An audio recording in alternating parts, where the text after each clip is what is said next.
Alors je suis en train de tester le mode guidé, c'est-à-dire que je vais indiquer directement sur l'écran de l'ordinateur par un clic droit sur la carte l'endroit jusqu'auquel va voler le drone. Donc je vais directement sur l'écran, je fais un clic droit et j'indique naviguer ici. Et je vois que le drone là-bas va directement voler jusqu'à l'endroit repéré par le clic droit sur la carte. Donc ça c'est le mode guidé. Donc l'altitude est stabilisée à 9 mètres et les déplacements sont effectués directement par le drone qui est piloté cette fois-ci par l'ordinateur via le système de télémétrie. Donc les données sont envoyées directement par cette antenne émettrice. Il y a le récepteur sur le drone. Je vais le faire revenir maintenant à peu près à l'endroit d'où il a décollé, donc c'est-à-dire là où me trouve, naviguer ici et on va le regarder faire demi-tour et revenir jusqu'à nous.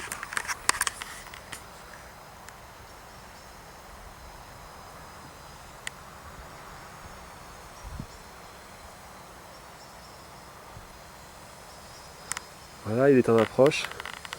On peut d'ailleurs suivre l'approche directement sur l'écran de l'ordinateur.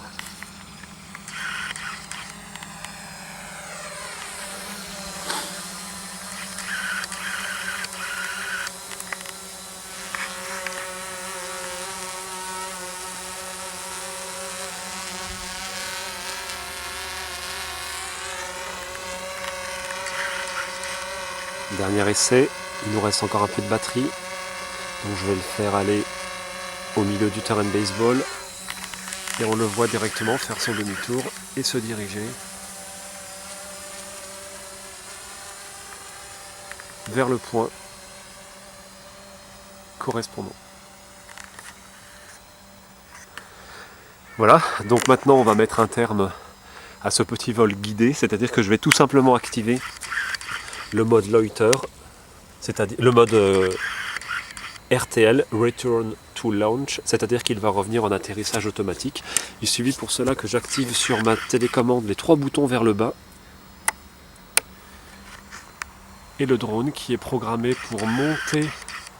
Alors l'altitude normalement c'est 12 mètres, il monte à 12 mètres d'altitude et il effectue son retour au point de décollage en mode automatique.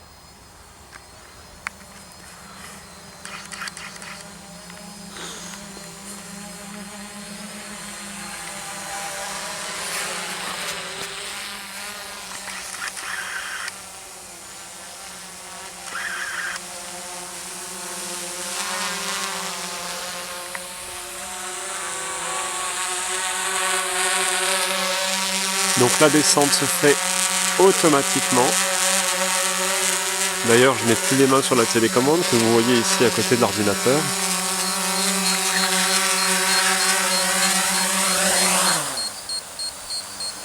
Voilà, il était temps puisque la première alerte de niveau de batterie faible vient de se déclencher. Voilà pour ce premier vol d'essai, en mode guidé.